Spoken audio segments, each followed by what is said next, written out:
자, 요걸 그려보자고 했는데 그 중심 원소가 뭐 당연히 또 누구였어요? 인이기 때문에 요 인에다가 어차피 할로젠 원소가 하나, 둘, 셋, 넷, 다섯 개가 붙은 거잖아요. 그럼 뭐 이제 뭐 안 그려봐도 중심 원소가 인이니까 입체수가 뭐겠어요? 그러면 5니까 기본 왁구가 뭐겠어?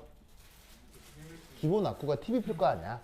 근데 그 기본 왁구 TBP에 염소하고 플로린을 어떻게 배치시킬 거냐라는 거지. 무슨 말인지 알겠어요?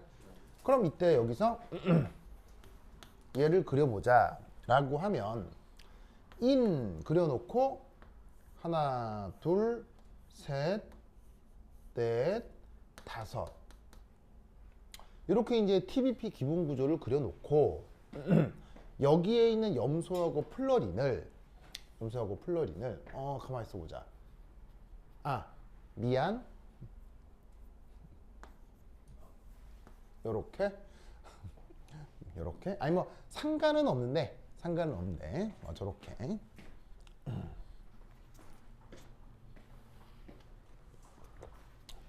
자 저렇게 되면 이때 어디는 액시얼이고 어디는 이코토리얼인 거잖아요. 그죠?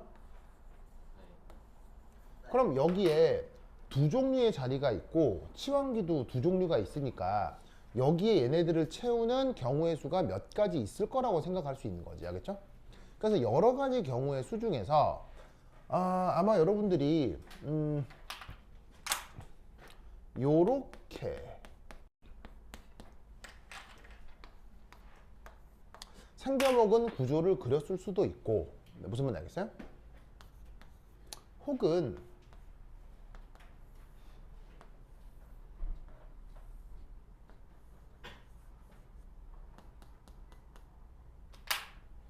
이렇게 이코토리얼 자리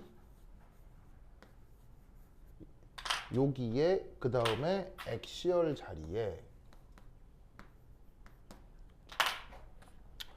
요렇게 그렸을 수도 있는 노릇이다 이런 말이에요. 무슨 말 알겠죠? 뭐 이거 말고도 좀 뭐 다른 경우의 수가 있을 수도 있거든요. 근데 아마 여러분들이 그렸을 법한 구조는 요런 거 두 개 중에 하나였을 거란 말이에요. 그럼 지금 여기서 루이스 구조를 그리려고 하는 건 가장 뭐한 걸 그리라는 얘기겠어요. 가장 적절하고 가장 안정한 걸 그려보라는 얘기일 거 아니에요. 어떤 게 답일까요? 자, 왼쪽하고 오른쪽 것 중에 어떤 게 답일까요? 버르버르버르바 요것입니다. 요것입니다. 아시겠죠? 알겠죠? 그래서 이 녀석의 루이스 구조를 그리려고 하면 요렇게 그리시면 되는데 그러면 요렇게의 의미가 무슨 말이냐 무슨 말이 알겠죠? 자 여기서 결론적으로는 이겁니다. 짜잔 바로 이런 상황인데 바로 TBP에서는 바로 엑시얼 요 위치에 전기 음성도가 큰 원자를 우선 배치합니다.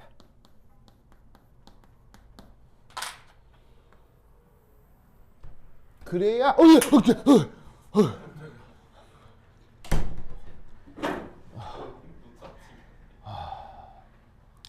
그래요? 완전 놀랐어.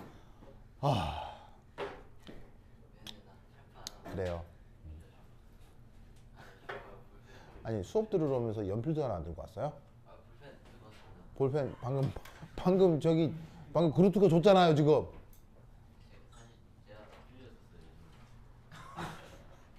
자 쓰세요.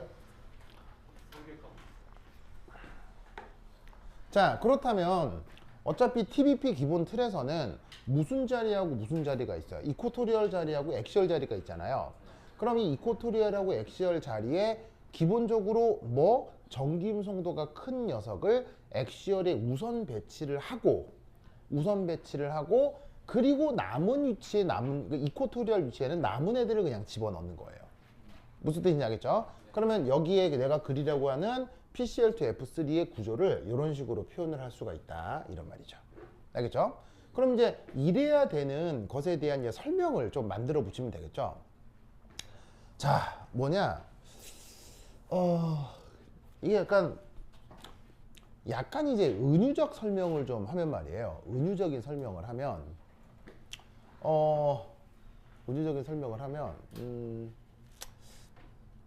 예를 들어, 이제 우리가 이제 국민들이 다 객출해가지고 세금을 걷잖아요.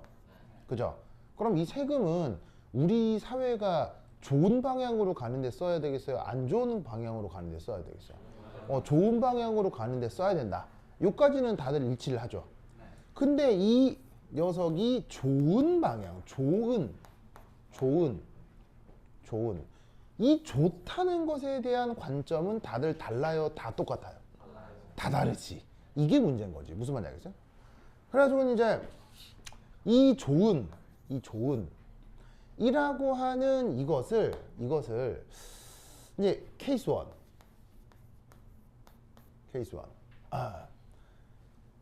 이 방향을 만약에 우리나라의 수출 대기업에게 지원을 하는 거야. 그래서 이 수출 대기업이 더 수출을 잘하게 해가지고는 그래서 이 수출 대기업이 우리나라의 GDP를 끌어올린다. 무슨 말인지 알겠어요? 그러면 이제 우리나라가 좋아지지 않겠나? 무슨 말인지 알겠죠? 케이스 2. 나는 세금을 이런 데 쓰는 것보다는 그게 아니라 대한민국에 있는 모든 청소년들이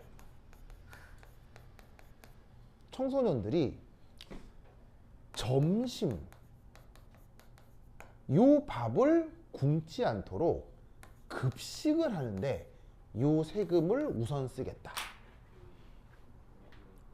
그래서 적어도 우리나라의 GDP 어쩌고 저쩌고 나쁘지 않지만 이건 나쁘지 않지만 적어도 대한민국이 어린 학생들이 밥 굶는 일은 없도록 했으면 좋겠다 라고 생각하고 세금을 집행할 수도 있잖아. 둘 중에 어떤 게 더 좋은 걸까? 둘 중에 어떤 게 전체적으로 더 좋은 걸까? 전체적으로 봤을 때 둘 중에 어떤 게 더 좋은 걸까? 자, 그럼 이제 형규는 애가 없다고요? 네가 청소년이잖아. 형규는 애가 없다고요? 애가 없다고요? 자, 그럼 이제 여기서 잘 봐요. 봐봐.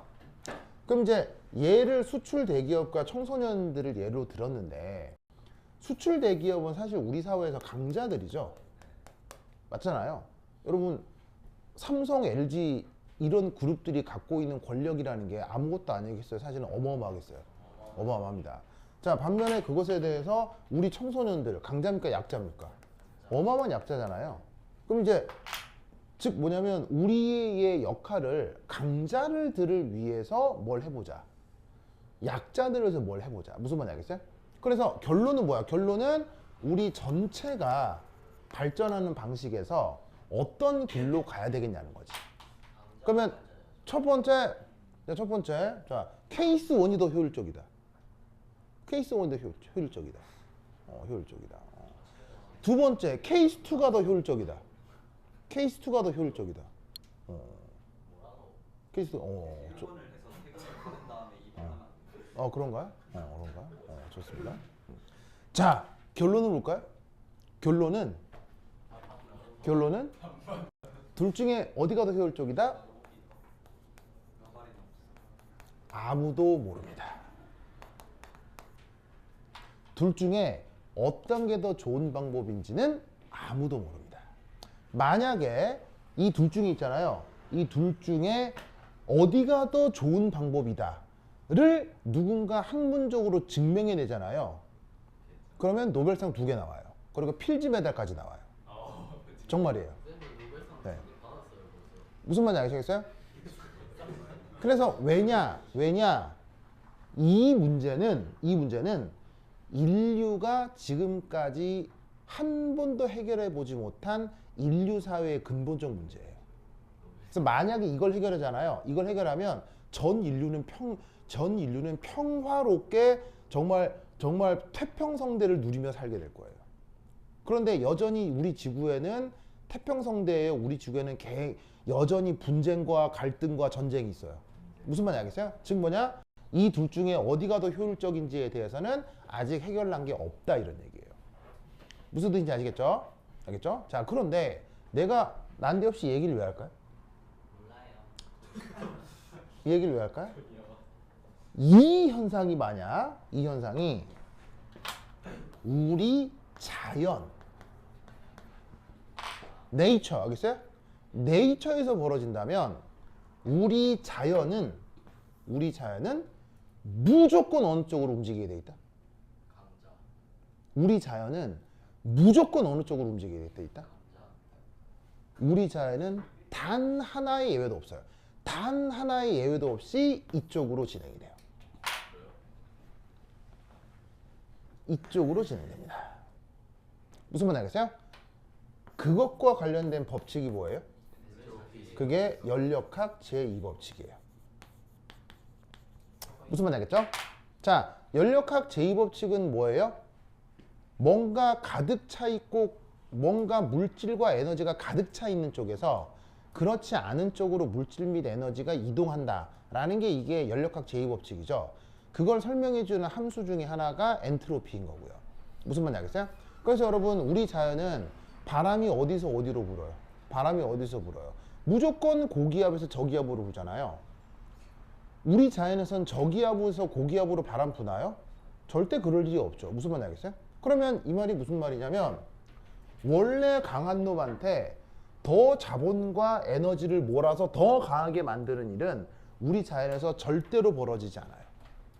무슨 말인지 알겠죠? 그러면 우리 자연은 항상 어떤 식으로 변화가 일어나냐면 가득 차 있는 곳에서 그렇지 않은 쪽으로 물질 및 에너지가 이동하는 것으로 우리 자연이 진행된다 이런 말이에요. 그러면 우리 자연이 이쪽 방향이니까 인간도 이쪽 방향으로 사회를 구성해야 되느냐? 그거를 nobody knows. 아무도 모른다는 얘기예요. 아무도 모른다는 얘기예요. 근데 사실 생각해보면 인간이라고 하는 몸은 자연이에요, 비자연이에요? 자연이죠. 그럼 인간의 행위도 자연이에요, 비자연이에요? 자연인가? 비자연인가? 이걸 모르겠다는 거죠. 무슨 말인지 알겠어요?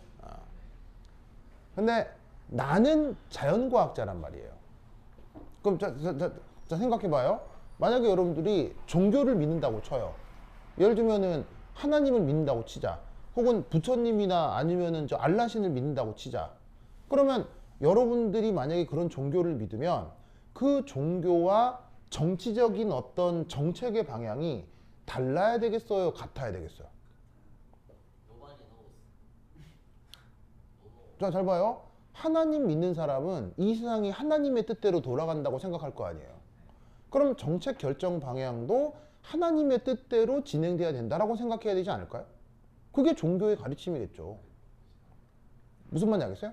그래서 아예 이슬람 쪽은 뭐가 있어요? 이슬람 쪽은 아예 종교 정치가 따로 있죠.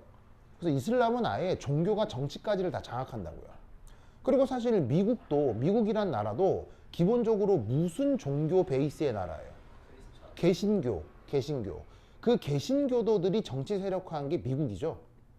그러니까 정치적 신념이 만약에 종교적 신념이 정치적 신념을 결정하는 데 영향을 준단 말이에요. 그러면 만약에 자연과학을 믿는 나 같은 사람은 무엇을 믿는다는 얘기겠어요? 인간 사회도 이렇게 진행돼야 된다라고 나는 믿는다는 얘기예요. 왜냐면 나에게 있어서 종교는 자연과학이니까. 무슨 말인지 알겠어요? 그러면 여러분들도 이 중에 어느 쪽으로 가야 되는지를 판단하라고 할 때 그거는 여러분들이 가지고 있는 종교적, 정치적 신념으로 어느 쪽으로 가야 된다라고 판단하면 되는 거죠. 무슨 말인지 알겠죠? 알겠죠? 그러면 이게 지금 여기에 있는 이거하고 무슨 관계냐? 무슨 관계냐? 무슨 관계? 잘 봐요. 이코토리얼 결합은 원래 약한 결합이에요? 원래 강한 결합이에요? 원래 강한 결합이죠. 액시얼은 원래 약한 결합이에요? 원래 강한 결합이에요? 원래 약한 결합이죠. 그러면 자연은 강한 결합을 강하게 만드는데 별 관심이 없어요. 자연은 항상, 알겠어요? 자연은 항상 안 좋고 약한 녀석을 그렇지 않은 상태로 만드는데 항상 변화 방향이 생기는 거예요. 그래서 어떻게 되느냐? 액시얼 결합은 원래 약한 거죠. 원래 약했던 액시얼 결합을 강하게 만드는 거예요. 그러기 위해서 액시얼 자리에다가 뭘 배치시킨다? 전기음성도 큰 원자를 배치시키는 거예요. 아시겠죠? 그러면 전기음성도 큰 거하고 결합력을 강하게 만드는 거하고 무슨 상관이냐? 바로 비슷한 상황이면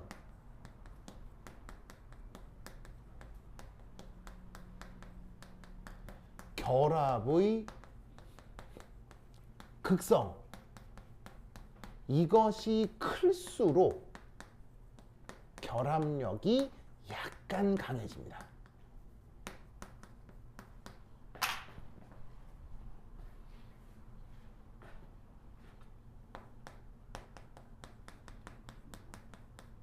자, 왜냐? 극성 결합이 되면 결합 길이가 살짝 짧아져서 그런 거예요. 자, 무슨 말이냐? 극성이다라는 얘기는 어느 한 원자는 전기음성도가 작고 나머지 원자는 전기음성도가 뭐 하다는 뜻이에요. 한쪽은 전기음성도가 작고 한쪽은 전기음성도가 클수록 극성이 강화되잖아요. 그러면 무극성일 때 반해서 극성이 되면 결합 길이가 살짝 짧아지는 효과가 있어요. 그건 왜 그러냐? 전기음성도 큰 쪽이 전기음성도 작은 쪽에 대해서 그 결합전자를 자기 쪽으로 끌어들이겠죠. 전기음성도 작은 애가. 그러면 어떤 일이 벌어지느냐? 내가 만약에 저기에 있는 그래 우리 제시 아이젠버그의 손을 잡고 탁 끌어들였다고 쳐봐. 아이젠버그 이리 와요. 탁 끌어들였다고 쳐봐. 근데 갑자기 알고 봤더니 우리 제시가 알고 봤더니 루피였어. 루피여서 갑자기 고무고무팔 하면서 팔이 슉 늘어나. 무슨 말인지 알겠어요? 근데 내가 아이젠버그를 아니 마약왕 이리 오세요 탁 끌어들였는데 갑자기 팔만 쭉 늘어나. 무슨 말인지 알겠어요? 자 이러면 되겠어. 좀 이상해. 이상하잖아. 그럼 보통의 경우는 어떻게 돼? 자 이리 오세요 라고 팔을 딱 끌어들이면 팔이 끌림을 당한 쪽에서는 왜 그러세요? 왜 그러세요? 이렇게 딸려올 거 아니야. 자 지금 내가 하는 얘기 너무 이상해. 완전 당연한 얘기야. 완전 당연하지. 그럼 이 말이 무슨 말이야? 전기음성도 큰 애가 여기 결합전자쌍이 있지. 결합전자쌍을 끌어들일 거 아니야. 나는 전기음성도가 크니까. 그럼 끌어들이겠지? 그럼 끌어들이면 결합전자쌍 너머에 누가 있어? 상대 원자핵이 있을 거 아니야. 걔도 같이 따라 들어온다고. 왜? 이 원자핵과 결합전자쌍 역시 정전기적 인력이 있으니까. 무슨 말인지 알겠어요? 그래서 상황이 비슷하다면 극성이 증가할 경우 결합 길이가 살짝 짧아지는 효과가 있어요. 그러면 어떻게 된다? 짧아지면 결합력이 어떻게 되겠어? 증가할 수 있다 이런 얘기지. 무슨 말인지 알겠죠? 그래서 우리 자연은 항상 전체 구조에서 어디가 더 안정한 요소냐 보다는 뭐를 더 중요하게 생각한다? 어떤 게 더 불안정한 요소냐를 우리 자연은 먼저 생각하는 거예요. 그래서 불안한 요소를 없애는 방향으로 자연에서는 구조가 형성이 되는 거예요. 뭔 뜻인지 아시겠죠? 알겠죠? 이 논리를 그거 기억해 주시기 바랍니다. 오케이, 됐다. 그래서 왜 옛날에 무슨 TV 광고에서 그런 말을 한 적이 있거든요. 그런 광고의 광고 카피 중에 이런 말이 있었어요. 좋은 사람은 좋은 일을 많이 해주는 사람보다 나쁜 걸 안 하는 사람이 더 좋은 사람이다. 무슨 말인지 알겠어요? 그러니까 나에게 좋은 걸 더 많이 해주는 사람보다 내가 싫어하고 내가 나빠하는 것을 안 하는 사람, 그게 오히려 더 좋은 사람이다라는 광고 카피가 나온 적이 있어요. 무슨 말인지 알겠어요? 그래서 그것이 사실은 어찌 보면 자연이 돌아가는 구조 중에 하나예요.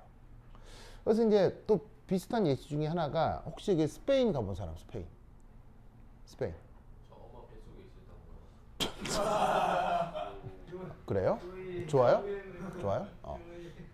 자, 사실 나 스페인 안 가봤어요. 알겠죠? 안 가봤지만 스페인의 최고 두 번째 도시가 어디예요? 스페인의 두 번째 도시. 바로 첫 번째는 이제 뭐 수도 마드리드라고 한다면, 마드리드와 필적하는 또 하나의 스페인 최대 도시, 바로 바르셀로나. 진짜 버릇해요. 바로 FC 바르셀로나의 도시, 바르셀로나. 아시겠죠? 그것도 FC 바르셀로나가 어떤 팀인지는 알죠? 메시 다시 올라왔네. 여러분, FC 바르셀로나가 어떤 팀인지 아세요? 맨날 메시 은퇴했어. 개소리야. 아니냐. FC 바르셀로나가 어디랑 숙적이에요? 레알 마드리드. 레알 마드리드랑 숙적이죠? 그 레알 마드리드하고 FC 바르셀로나의 그 더비전은 스페인 내에서 전쟁입니다. 전쟁. 그건 알아요? 전쟁입니다. 레알 마드리드하고 FC 바르셀로나는 우리는 그냥 쟤들 축구하나 보다인데, 그건 스페인 안에서 일종의 내전 같은 거예요. 왜일까요? 왜일까요? 바로 FC 바르셀로나와 그 레알 마드리드의 더비전은 바로 스페인 민주화의 상징이기 때문에 그렇습니다. 이런 얘기 처음 듣죠? 처음 듣죠? 여러분, 스페인 하면 기본적으로 민주국가라고 생각해요? 독재국가라고 생각해요? 네. 바로 스페인은 사실 어마어마한 독재국가입니다. 누구를 위주로 한? 국왕을 중심으로 한. 그래서 형식적으로는 스페인은 뭐냐면은 투표를 통해서 뭐 대통령이나 정치 수반을 뽑는 건 맞거든요. 근데 스페인의 정치 제도는 그 기존 권력인 정치인들이 국왕이랑 다 한편이에요.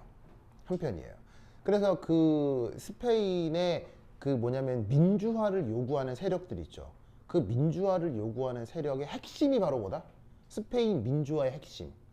그게 FC 바르셀로나예요. 그래서 FC 바르셀로나는 그냥 축구팀이 아니에요. 그냥 축구팀이 아니고 스페인 민주화 운동의 성지예요. 몰랐죠?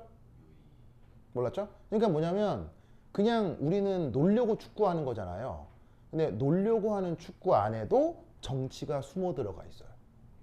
그래서 사실은 레알 마드리드는, 자, 레알이 무슨 뜻이에요?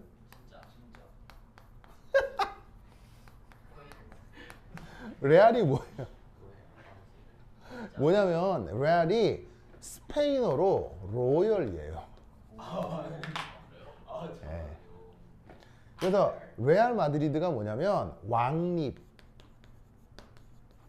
축구팀을 레알 마드리드라고 하는 거예요. 이게 스페인어로 로열을 레알이라고 하는 거예요. 무슨 말인지 알겠어요? FC는 풋볼 클럽. FC는 풋볼 클럽. 아 진짜. FC를 뭐래? FC. 뭐 서울 FC, 전북 FC 그 FC 이게. 어휴, 네 진짜. 즉 뭐냐면 레알 마드리드는 스페인 독재의 상징이에요. 즉 국왕이 돈을 대서 만든 초슈퍼 울트라 축구팀인 거예요. 뭐에 대항하기 위해서? FC 바르셀로나에 대항하기 위해서. 알겠어요? FC 바르셀로나는 바르셀로나 시민들을 주축으로 한 스페인 민주화의 상징이에요. 그거에 대항하기 위해서 국왕이 만든 팀이 바로 레알 마드리드예요. 그러니까 스페인 내에서 레알 마드리드하고 FC 바르셀로나의 축구 경기는 그냥 축구 경기가 아니라고요. 전쟁이라고요. 내전이라고요. 무슨 말인지 알겠죠? 그래서 하여튼 요거 관련해서 더 재밌는 얘기 많은데, 진짜 재밌는 얘기 많은데 여기까지만 하고, 그래서 그 마드리드에 가면 그러니까 마드리드란다. 바르셀로나에 가면 전 세계에서 가장 유명한 건축가가 지은 건물이 있죠. 사그라다 파밀리아. 그렇죠. 바로 사그라다 파밀리아. 어떤 그 건축가가 지은? 가우디라고 하는 사람이 지은, 가우디라고 하는 사람이 지은 그 사그라다 파밀리아 대성당이 있죠. 그게 이제 곧 완성이 된다고 하는데 뭐 만드는데 몇 년, 한 100년 걸렸나 그게? 한 100년 걸렸나? 그랬을 거 아니에요. 근데 사실 그 건물도 그 우리나라가 맡으면 한 2년 안에 끝낼 걸. 이제 유럽에서 하니까 그러니까 100년 걸리고 그러는 거예요. 그럼 삼성이나 현대한테 시키면 뭐 길게 잡아야 뭐 한 3, 4년이면 끝나는 건데. 맞지 뭐. 한국 사람의 관점에서는 200년 이게 너무 비효율이죠. 무슨 말인지 알겠어요? 한국 사람이 맡으면 똑같은 퀄리티로 했을 때 한국 사람이 하면 그 정도 사이즈면은 한 4, 5년이면 충분합니다. 알겠어요? 그 정도 똑같은 퀄리티로 하겠죠? 근데 이제 그 유럽 사람들이니까 그렇게 질질 끄는 거지.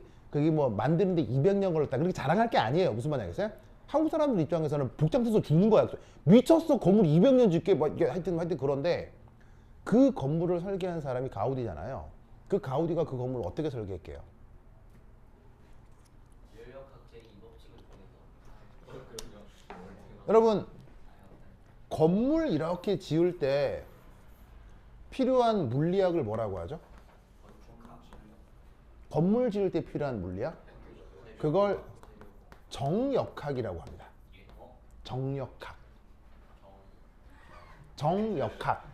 자, 역학은 물리학에서 얘기하는 역학이고요. 정은 정지. 즉 무슨 말이냐면 건물을 지어놨는데 건물이 움직이면 되겠어요, 안 되겠어요? 즉 지어진 건물은 가만히 있어야 되겠죠. 그 건물이 가만히 있게 물리학적으로 구성하는 걸 정역학이라고 한다고요. 그러면 여러분 건물이 가만히 있으려면 어떤 조건을 만족하면 되겠어요? 건물이 가만히 있으려면. 그렇지. 알짜 힘이 0이어야 되죠. 두 번째는 알짜 토크가 0이어야 되죠. 건물이 가만히 있는데 무게중심은 가만히 있는데 회전할 수도 있잖아요. 그럼 되겠어요, 안 되겠어요? 큰일 나지. 그래서 어떻게 된다? 주어진 물체에 알짜 힘과 알짜 토크가 0이 되도록 계산하는 테크닉을 정역학이라고 하는 거예요. 그러면 건물이 크고 복잡할수록 이거 계산하기 편하겠어요? 힘들겠어요? 힘들겠죠? 그래서 요새는 이 계산 누가 다 해줘요? 컴퓨터가 다 해준다고. 그 다음에 컴퓨터 혹은 AI가 요즘 다 해준다고. 그런데 가우디가 이 건물을 지었을 19세기 때는 지금처럼 소프트웨어나 컴퓨터가 발전하지 않았을 거 아니에요. 그럼 가우디는 이 건물의 정역학 계산을 어떻게 깨요? 어떻게 깨요? 바로 자연에 맡겼습니다. 자연에 맡겼습니다. 어떻게 자연에 맡겼냐면 가우디는 이 건물을 어떻게 만들었냐면요. 이렇게 만들었습니다. 벽에다가 못을 두 개를 받고 여기에 요렇게 로프를 올렸습니다. 그리고 여기에 좀 가벼운 줄을 올리고 무거운 줄을 올린 거예요. 그러면 어떻게 되겠어요? 마찰, 그 다음에 중력 그런 것들이 균형을 이루어서 좀 가벼운 추가 올라간 자리는 줄이 요렇게 변형이 됐을 거고 무거운 추가 올라간 자리는 요렇게 변형이 됐을 거 아니에요. 무슨 말 알겠어요? 그리고 가운데 곳곳에다가 필요한 위치에 또 다른 못을 받고 그러면 어떻게 되겠습니까? 바로 내가 뭔가 건물의 재료 같은 것들을 조금 쌓을 때는 밑변의 물리적인 구조가 이 정도고 무거운 걸 쌓을 때는 밑변의 물리적인 구조가 이 정도 된다라는 것을 지구의 중력으로 확인하는 거예요. 무슨 말인지 알겠어요? 이렇게 확인한 다음에 얘를 탁 올려서 거꾸로 지운 게 사그라다 파밀리아예요. 무슨 말인지 알겠어요? 그러면 어떻게 되겠어요? 요 원리를 거꾸로 뒤집으면 중력이 작용했을 때 가장 안정한 물리적 구조가 나타나겠죠. 즉 무슨 말이겠어요? 높이 짓는 쪽은, 높이 지어야 되는 쪽은 기반이 더 튼튼해야 될 거고, 얇게 짓는 쪽은 기반이 덜 있어도 되잖아요. 그러면 그 비율을 어떻게 정하냐는 거예요. 물질을, 기반을 어느 정도 했을 때 어느 높이까지 세워야 지구 중력에 대해서 안정하냐는 거예요. 그 계산을 요 실험을 통해서 계산을 해가지고 거꾸로 돌려가지고 그 지은 게 사그라다 파밀리아예요. 즉 컴퓨터가 존재하기 전에 손으로 계산하는 게 아니라 이 원리를 누구한테 맡긴 거예요? 자연에게 맡긴 거예요. 무슨 말씀인지 아시겠습니까? 그래서 사람들은 은근히 해답을 어디서 찾는다? 자연에서 많이 찾습니다. 무슨 말인지 알겠어요?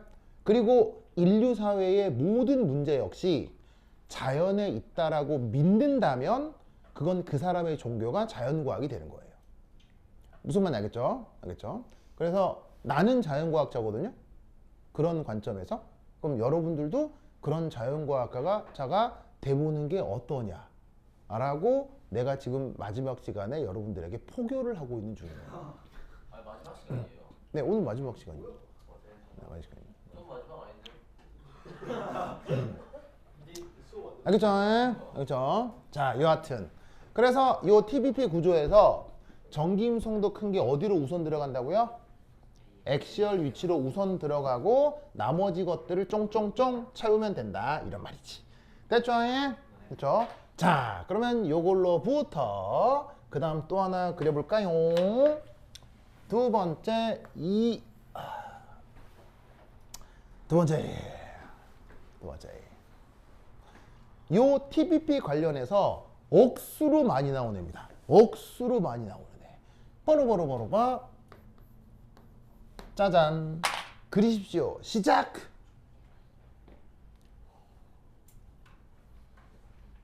그리십시오. 시작.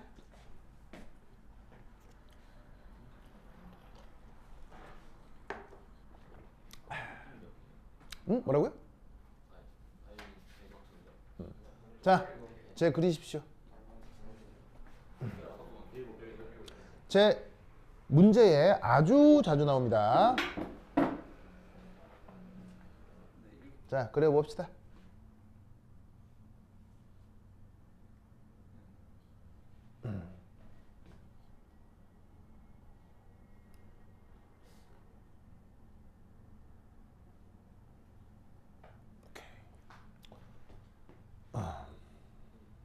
네이트리 그리고 있어요? 네. 좋아요. 뭐부터 그려야 되겠어요, 여러분? 입체 구조고 자시공원에 뭐부터 그려야 되겠어요? 바로 중심 원자 정한 다음에 그 중심 원자에서 짝대기 먼저 그려봐야 될 거 아니에요. 루이스 구조부터. 입체 구조는 나중이고.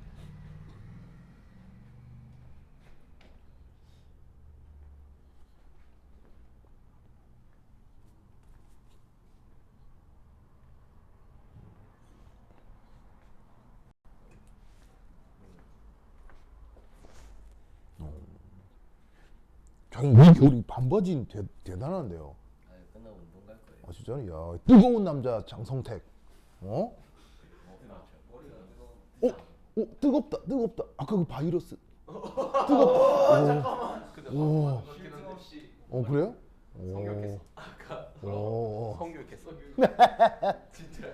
좋습니다. 네. 치는 거예요. 아니 이거 봐봐. 영화. 더 뷰티 봐봐. 아이씨 좀더 빨리 그렇고. 왔어요. 자, 봅시다. 자, 내가 예전에 루이스 구조 공부를 하면서 내가 뭐라 그랬었냐면 새롭게 그려본 루이스 구조는 그냥 뭐 해야 된다? 외우라고 했죠. 얘도 지금 내가 그리긴 할 건데 외워야 됩니다. 알겠죠?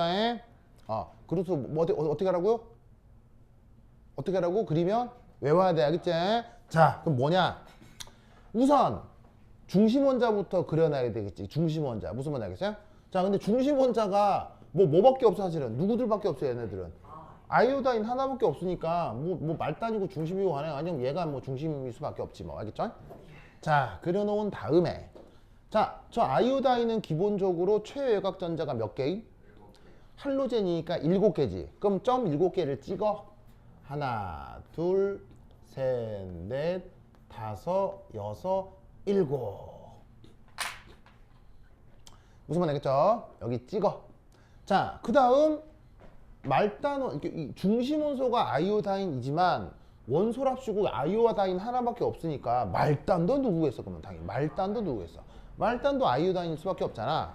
그럼 여기 뭐 말단 원소 아이오다인 또 써? 뭐 여기서 그려? 무슨 말 알겠어요? 그리고 얘 역시 최각전자가 몇 개? 7개. 하나, 둘, 셋, 넷, 다섯, 여섯, 일곱. 무슨 말 알겠죠? 오! 그러면 수가 없지?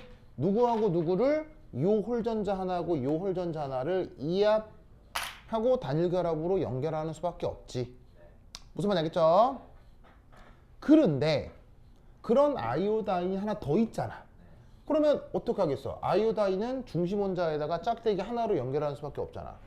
그러면 아이오다인이 하나 더 있으면 어쩔 수 없지? 여기에 짝대기 하나 더 아이오다인을 연결하는 수밖에. 무슨 말 알겠죠? 알겠죠? 그런데 얘가 중성 분자가 아니라 음이온이네. 맞아요? 그러면 음이온이란 얘기는 외부에서 전자 하나가 추가됐다는 거지. 그러면 그걸 어디에? 요렇게.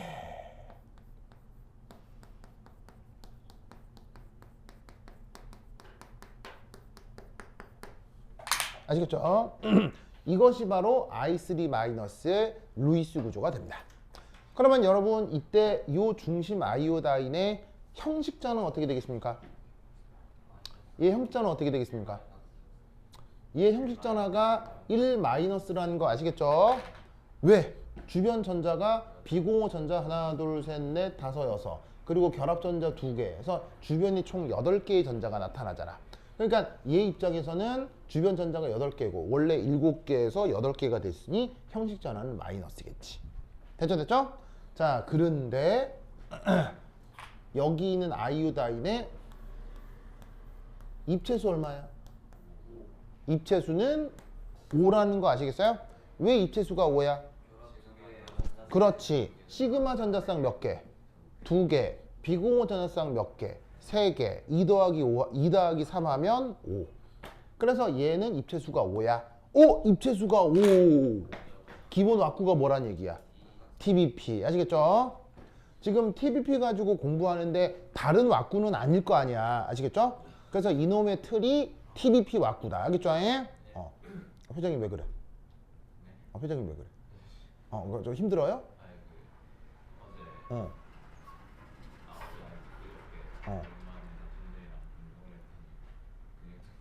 근육통이요? 그래요? 무슨 운동을 했길래? 그래요? 운동 알겠습니다. 그래요? 좋아. 자, anyway. 그러면 얘가 입체수가 5기 때문에 이 녀석에다가 VSEPR 얘를 적용해주면 어떻게 되느냐? 중심원자 아이오다인 쓰고 자, 입체수 5니까는 TBP 왁구를 그려야 되겠지? 그럼 TBP 왁구가 어떻게 돼? 한 방향, 두 방향, 세 방향, 네 방향, 다섯 방향. 이렇게 왁구를 그리면 되지. 알겠죠? 자, 그런데 요 수직한 방향이 엑시얼이고 그렇지 않은 방향이 이코토리얼일 수 있잖아. 그죠? 그러면 여러분 엑시얼에 뭘 채우라고요? 엑시얼에 뭘 채우라고요? 전기 음성도 큰 걸 채우라고요. 무슨 말 알겠죠? 그럼 이 이코토리얼 엑시얼 자리에 누구하고 누굴 채워야 되냐면 아이오다인과 비공호 전자쌍을 채우면 되는데 여러분 아이오다인과 비공호 전자쌍 중 전기 음성도는 누가 더 크겠어요? 당연히 아이오다인의 전기 음성도가 더 클 거 아니에요. 전자쌍에는 전기 음성도가 없을 거 아니에요. 무슨 말 알겠어요? 그러니까 어쩔 수 없이 이 아이오다인을 어디에다가 엑시얼에 배치시키면 된다 이런 말이죠. 뭔 말인지 알겠죠? 그러면 자연스럽게 요 비공호 전자는 다 어디에 배치가 되는 거야? 요런 식으로다가 요렇게 모두 비공호 전자가 이코토리얼에 배치가 된다. 이런 말이지. 뭔 말인지 아시겠습니까? 그리고 아까 얘기했던 것처럼 요 아이오다인, 중심 아이오다인의 형식 전환은 얼마고요? 1 마이너스. 됐죠? 그리고 비공호의 전자쌍은 사람 눈에 보인다 그랬어요? 안 보인다 그랬어요? 안 보이죠? 뭐만 확인할 수 있다고 했죠? 실험적으로? 원자 핵의 위치만 확인할 수 있다고 했죠? 기본 틀은 TBP지만 이 녀석의 입체 배열은 뭐라고 불러야 되느냐? 선형이라고 불러야 됩니다. 아시겠죠? 그래서 이 아이오다인 3-는 뭐다? 선형의 입체 구조를 갖습니다. 이해하셨죠? 이해하셨죠? 이때 TBP 입체 구조를 그릴 때 요 내용이 사실은 중요합니다만 요 입체 배열에서 우리가 또 하나 얻을 수 있는 어떤 그 내용은 뭐냐면 바로 TBP에서는 어떻게 되느냐? 요 비공유 전자쌍이 나타날 경우 요런 식으로 이코토리얼에 우선 배치시켜 줍니다. 뭔 뜻인지 아시겠죠? 저렇게 생각해도 돼요. 자, 왜냐? 이코토리얼은 원래 결합 길이가 긴 거예요? 원래 결합 길이가 짧아요? 이코토리얼은 원래 결합 길이가 짧잖아요. 그럼 어떻게 되냐면 얘네들이 핵에 더 가까이 접근할 수 있고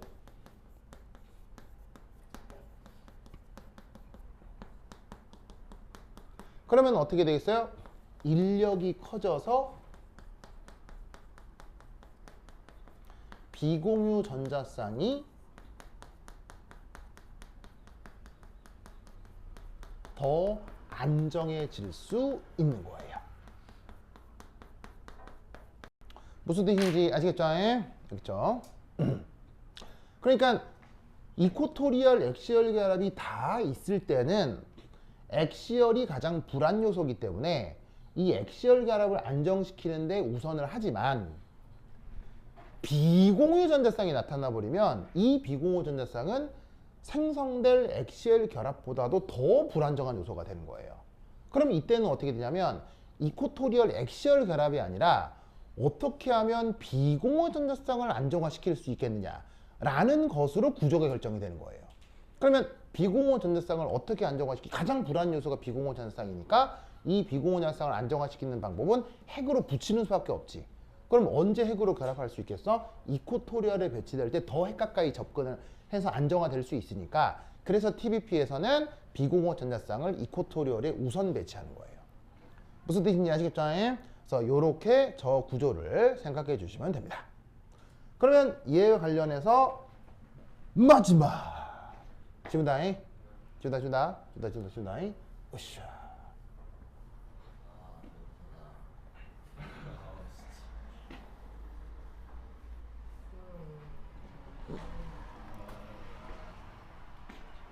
자, 이게 마지막입니다.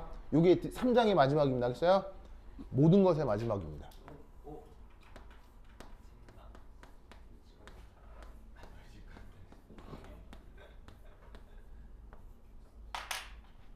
그리세요. 시작.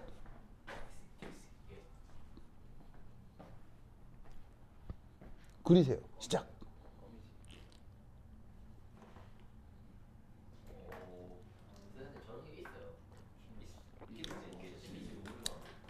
없는데 너 골탕 먹이려고 내가 그려보라고 한 거예요. 아 그래요? 그렇긴 뭐 그렇게. 자, 빨리 그리세요.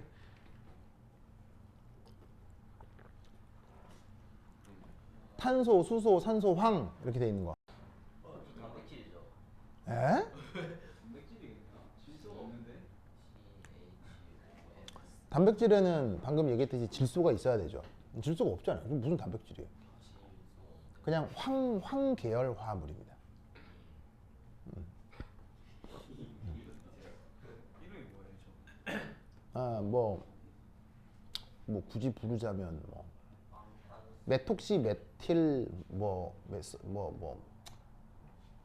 설파이드 뭐 이렇게 아닌데 설파이드도 아닌데 하여튼 뭐 저런 건 이름 부르기가 쉽진 않겠네요.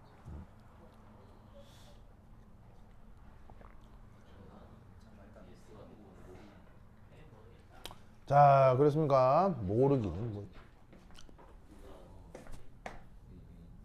오, 그렇지.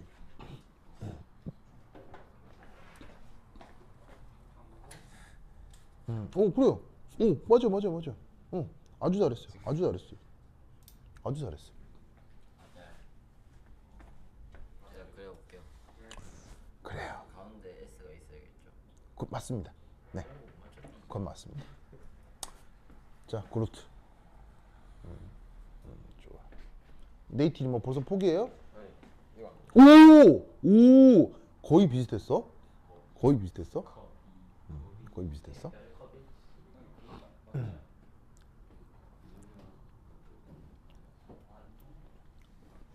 자, 어서 그려 보세요. 뭔가 되고 있어요. 아, 그래요? 안 찾는다. 오, 됐다.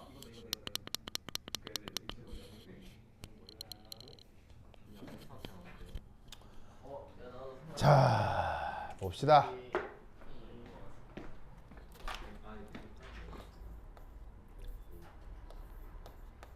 자, 우선 여러분 중심원소는 누구라는 걸 알 수 있겠어요? 황이거든요. 황에다가 요런 놈하고 요런 놈이 붙은 거야, 알겠죠? 그러면 우선 얘가 어떻게 되느냐를 알아보기 전에 여기 말단에 붙은 이런 애들이 어떤 모습인지를 우선 확인하는 게 필요하겠지, 그렇지? 그래서 이제 얘만 한번 그려볼 거야. 자, 탄소는 최각전자가 몇 개 있어요? 탄소는 최각전자가 4개가 있지, 그치? 4개. 근데 이게 괄호가 돼 있는 걸로 보아 거기에 수소가 3개가 붙은 어떤 단위가 있나 봐, 그지? 그럼 여기에 수소가 접근을 하면 수소는 최각전자가 몇 개 있어? 하나가 있기 때문에 이 상태에서는 탄소하고 수소가 요렇게 단일 결합을 하고 있는 거란 말이야, 알겠어? 그래서 나머지 수소들도 두 번째, 세 번째 수소가 이렇게 단일 결합을 하고 있는 상황이 바로 CH3 요 놈이 된다, 이런 말이야. 무슨 말인지 알겠죠? 그러면 이때 저 CH3라고 하는 단위 안에는 뭐가 발견돼? 이렇게 홀전자가 나타나는 걸 알 수 있다는 거지. 무슨 말인지 알겠죠? 그렇죠? 이때 이 CH3의 홀전자까지가 사실은 유기분자에서 굉장히 자주 나오는 단위거든요. 그래서 얘들은 또 이름이 또 따로 있어. 얘들을 뭐라고 부르냐면 메틸이라고 불러.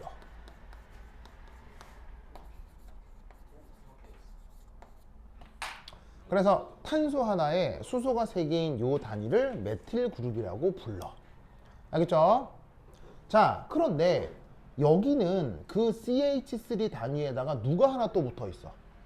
산소가 붙어 있잖아. 그럼 여기에 산소를 하나 더 붙여보자고. 그러면 산소는 최각전자가 몇 개가 있어? 6개가 있잖아. 그러면 하나, 둘, 셋, 넷, 다섯, 여섯. 오! 그러면 여기 홀전자 있지? 여기도 뭐가 있어? 홀전자가 있잖아. 그럼 얘하고 얘를 어떻게 해주면 될까? 연결. 그래서 이 두 개를 연결시키면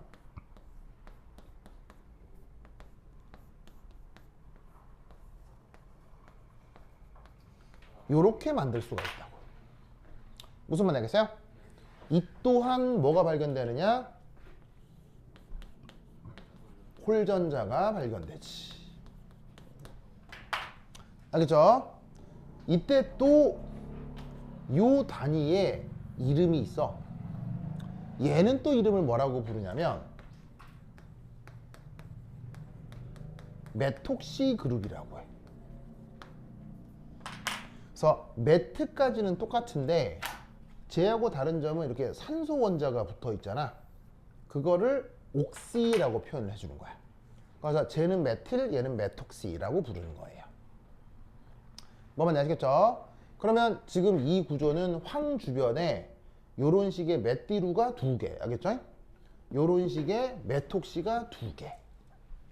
그러면 이제 중심 원자에다가 얘네들을 결합시키면 되는 거죠. 알겠죠? 자, 그럼 중심 원자가 이제 황이었어. 자, 황은 최외곽 전자가 몇 개? 최외곽 전자가 하나, 둘, 셋, 넷, 다섯, 여섯. 아시겠죠? 알겠죠? 여기에 이 홀전자에 이 홀전자가 어떻게 하면 되겠어? 이 홀전자, 이 홀전자가 어떻게 되겠어? 결합될 수 있다 이런 말이야. 무슨 말인지 알겠어요? 그래서 얘 구조는 요 홀전자에 요 홀전자가 이합 이렇게 결합이 되고 요 홀전자랑 요 홀전자도 뭘 할 수 있겠어? 결합이 가능하다는 얘기지. 그래서 어떻게 된다? 이합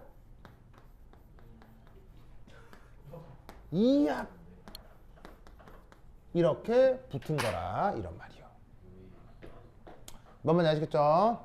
그래서 황의 메틸 그룹 2개와 메톡시 그룹 2개가 결합을 한 것이지. 됐습니까? 이때 요 황의 입체수는 얼마? 5라는 거 아시겠어요? 왜 5냐? 황 주변에 시그마 결합 몇 개 있어요? 4개 있죠. 그리고 누구도 있어요? 비공호 전자도 있기 때문에 합쳐서 입체수가 5라고. 그러면 기본 틀이 뭐겠어요? 얘도 TBP라고. 아시겠죠? 예? 그러니까 지금 TBP를 하고 있는데 예시를 든 거 아니에요? 그럼 당연히 기본 틀이 TBP겠지. 입체수 5겠지. 무슨 말인지 알겠어요? 자, 그러면 이제 이 녀석에 대해서 뭘? VS EPR을 적용해 보자.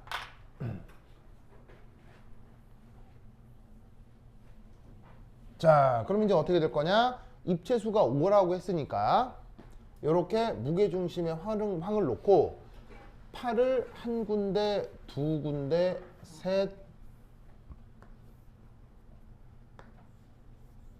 넷, 5개를 그리라 이런 말이야. 알겠죠? 입체수가 5니까. 자, 그러면 여기에서 우리는 어떻게 구분을 할 수가 있냐면 어디는 엑시얼이고 어디는 이코토리얼로 구분할 수 있는 거잖아. 그지? 자, 그러면 TBP에선 엑시얼에 누굴 결합시키라고? 전기음성도가 큰 애를 엑시얼에 결합시키라고 했지. 누구 했어? 누구? 산소. 알겠죠? 산소가 달려있는 녀석을 엑시얼에 우선 배치시키라고. 그럼 나머지 애들은 어디 붙었겠어? 이코토리얼에 넣는 거지. 그럼 나머지 애들이 누구냐면 메틸 그룹과 비공유 전자쌍. 알겠죠? 그래서 이것이 요 녀석의 입체 구조가 된다. 무슨 이런 뜻이에요. 됐습니까? 자, 아까 I3- 같은 경우 형태를 무슨 형태라고 했어요? 선형이라고 했죠? 그럼 얘는 무슨 형으로 부를 수 있다? 얘는 어떻게 부르냐면 비공호 전자쌍이 향하고 있는 그리고 근데 비공호 전자쌍은 어디 우선 배치하라고요? 비공호 전자쌍은 어디 우선 배치하라고요? 이코토리얼에 우선 배치하라는 얘기도 하긴 했었죠. 그렇죠? 근데 뭐 전기음성도 큰 걸 엑시얼에 배치시키면 자연스럽게 얘가 여기 올 수밖에 없는 거고요. 뭐 여하튼 그런데 전자쌍은 눈에 안 보인다고 했잖아요. 안 보인다고 했으면 지금 이 모습을 뭐로 표현하느냐? C소.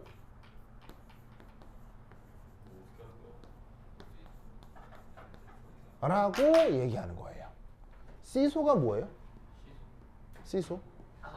네, C소가 뭐냐면, C소가 뭐냐면, 요거, C소, 요거. 여기 알겠죠? 자, 뭐냐면, 여기에 있는 비공호 전자쌍을 없는 거라고 했을 때, 이때 황을 중심으로 메틸이 삼각 받침대가 되고, 여기가 지대가 돼가지고는 사람들이 여기 올라가서 요렇게 시소놀이를 할 수 있다. 무슨 뜻인지 아시겠죠? 그래서 그거를 생각해서 이런 구조를 시소폼이라고 얘기를 하는 거예요. 무슨 말인지 알겠죠? 그래서 요런 식으로다가 저 TBP 구조에 대해서 구조적 설명을 할 수 있으면 됩니다. 됐죠? 이렇게 루이스 구조 설명을 마무리하도록 하겠습니다. 좋다.